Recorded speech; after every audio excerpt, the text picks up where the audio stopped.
So, what's up mga kagrisan? Paligo tayo ng ating mga stag, 3.5 months old. So, ang gamit nating pangpaligo syempre, produkto ng Battlecock na Triple X shampoo. So, pangtanggal po yan ng red mites, hanip, garapata at leg mites. So, pangtanggal din po yan ng mga insekto, fungi. Ayun po.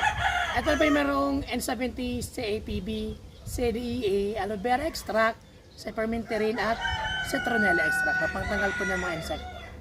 So, ayun po. So, bali nahalo ko na po. Ito, babasahin muna po natin dito sa malinis na tubig. Then, dito na po sa may shampoo na Triple X shampoo. Para po matanggal yung mga external parasites. At nakakatulong din po ang ating Triple X shampoo para po gumanda yung kanilang mga balahibo at mga pakpak. Kapag po napapaliguan natin yung ating mga manok.